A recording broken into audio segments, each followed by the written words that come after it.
Hey guys, how's everybody doing? I'm doing okay. Thanks for asking.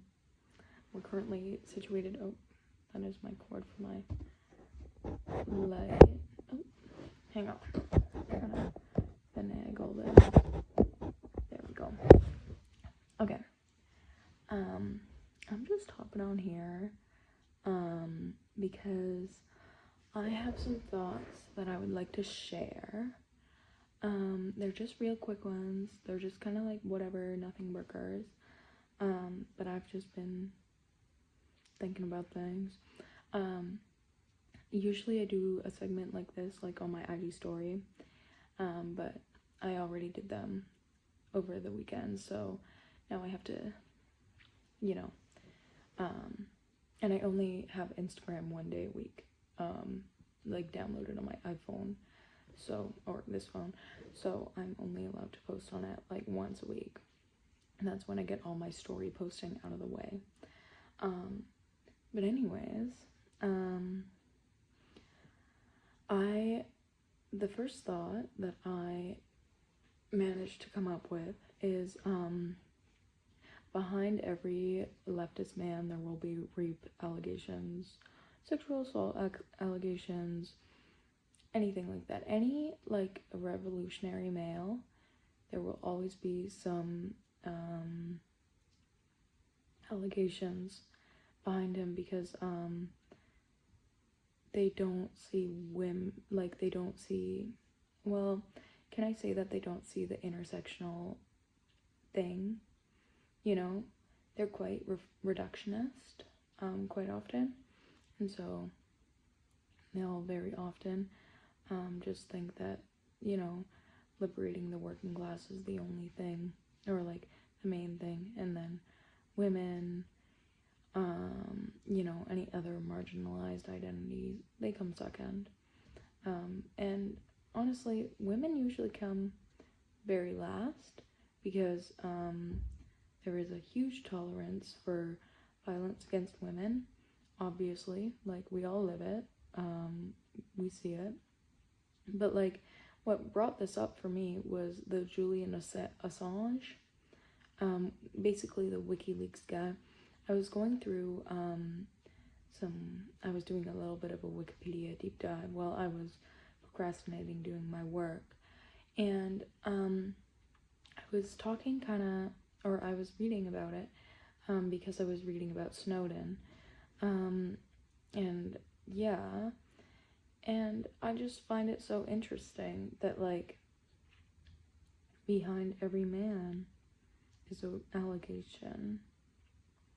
Behind, or not every man, but behind every, what seems to be every high profile or like leftist revolutionary figure, well, revolutionary is like maybe a bit of a stretch, but like, you know, high profile guys, there's always going to be an allegation. And that's really quite upsetting to think about, so I just try not to. But yeah, it's just, it's really unfortunate in that sense, that there's like, you know, sort of no hope for women. It's very, it's very normalized to have like, just like the idea that women, you know, you can still be a great man while abusing women, you know? So yeah, that's number one. Sorry, that's like starting off on like a pretty bad note, like a sad note, I guess.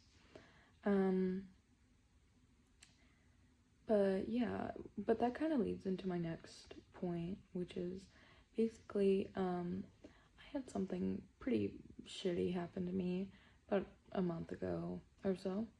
I was very, very upset, and I, you know, I told people in my life, and it was just like a very specific situation that happened to me, which a lot of people go through.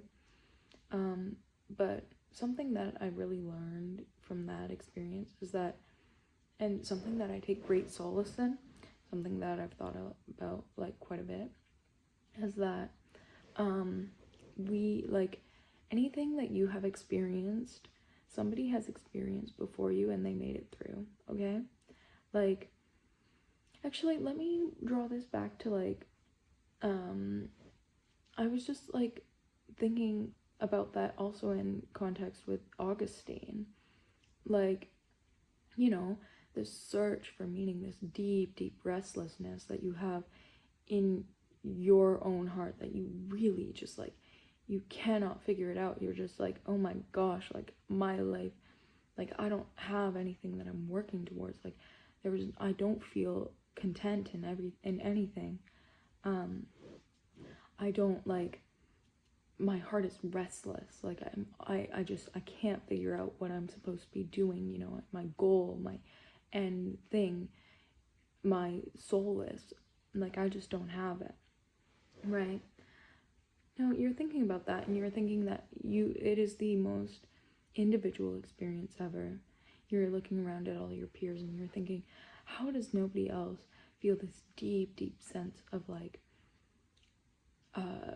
uncomfortability? Who calls it,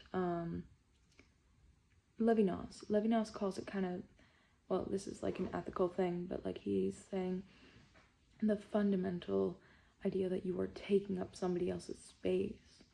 This fundamental idea that, like, you are not justified in your possession of your own space because, like, presumably you don't have something that you're working towards, or you don't have something that, you know, you don't have it figured out, right?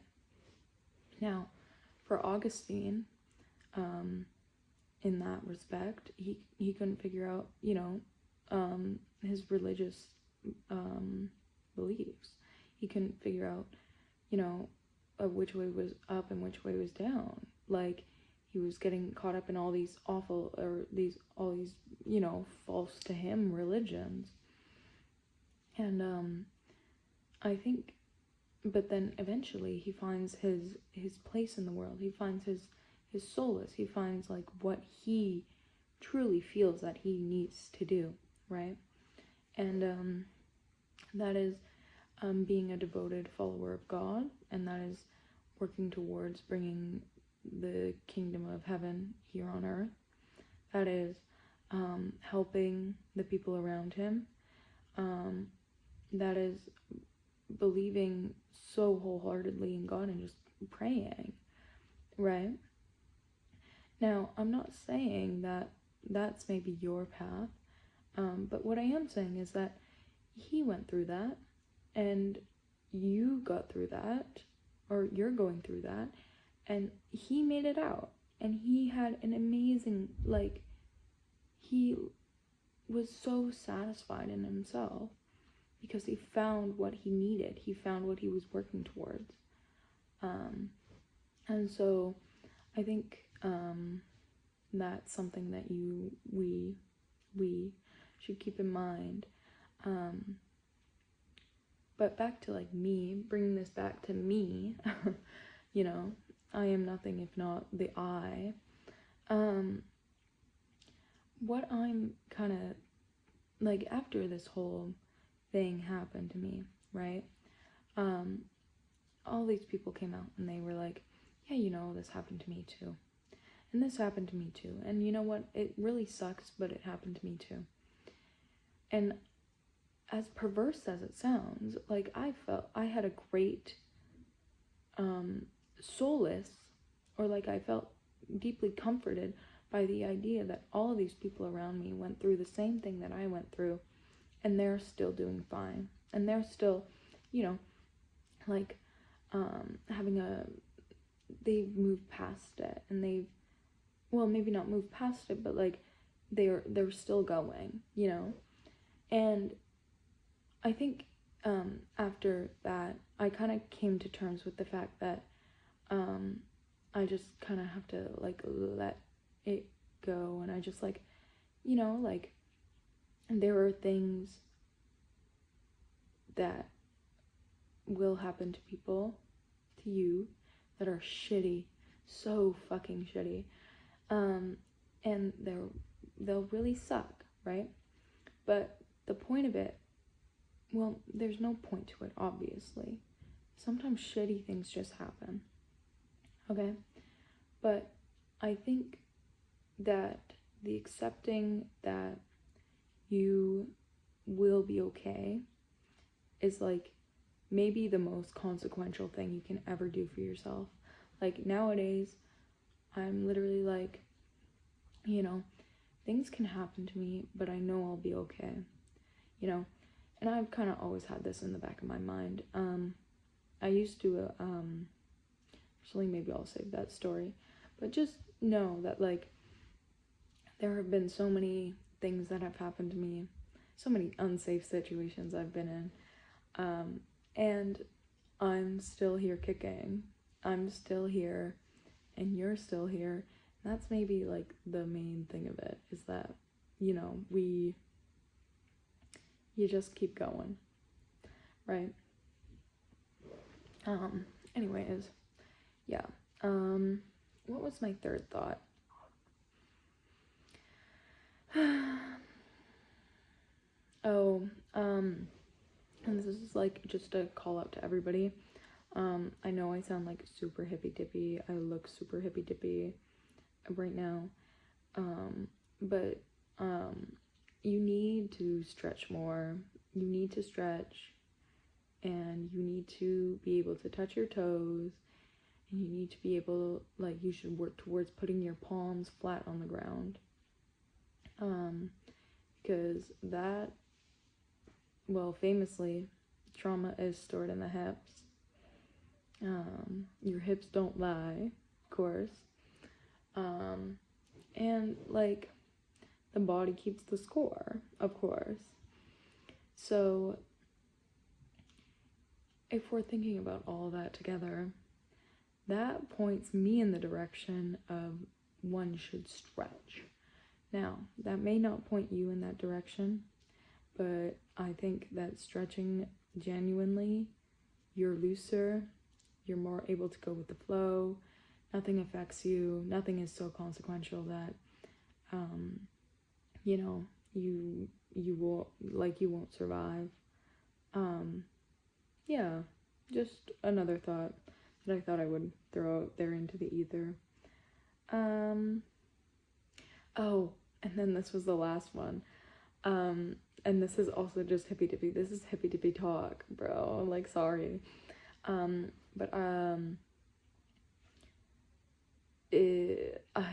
There's this Psy Swoon. She's like Instagram account, and I actually really like her. I unfollowed her for a bit because it was getting a little bit too like, you know how like some people with OCD tendencies like can't hear like fortunes and stuff like that because they'll like freak out. Now, I'm not OCD, but like sometimes I get a bit freaked out. I call it spiritual schizophrenia. And basically she was saying how she was like, wow, why do I feel so 15 today or so 16 today? And she like looked at the incense that she was burning, and she was like, wow, this is the first incense. This is the childhood incense. That's why I feel so like 15 right now. And I literally related to her so much. Like, I was literally like, yeah, girl, yeah, I stand with you. You're so right. But yeah, that's kind of my view of the matter. Just another thought that I've been percolating in my head. Because, like, if you guys ever go home for Christmas or whatever, or even, like, oh, and this is what it was in reference to. My friend was smoking a joint, and she was like, wow, this tastes like I'm 15 again. And that's, like, that's how, like, I thought of the Psy Swoop thing, because I was like, yeah, like, sometimes they just feel so 15 to you. It's like, for me, whenever I hit a mint, pen, oh girl, I'm thrown back into 18-year-old head. Like, it's so insane. I'm literally like, fuck. I'm back in my dorm room, just like getting high under my blankets with my roommate, big overhead light on because she never fucking believed in like lamps and stuff like that, mood lighting. And so, like, I would be under my blankets all curled up with in my pen, and our window would almost always be open. It was just like, it was a wonderful, well, wonderful is like an interesting word for it. It was a time for me. And I did like my dorm room. If my roommate was a little bit interesting. The people in the dorm room beside me, the girls in the dorm room beside me, they would smoke cigarettes sometimes outside out their window, which was so bad because then the smell would waft into our room and it would smell just disgusting. But I think about that sometimes because like we weren't allowed candles or anything in our rooms, so there wasn't a lot of, you know, covering up or anything like that. Everything was always open. Anyways, just a few thoughts. Stay blessed, stay hard to kill, and never kill yourself. Love y'all.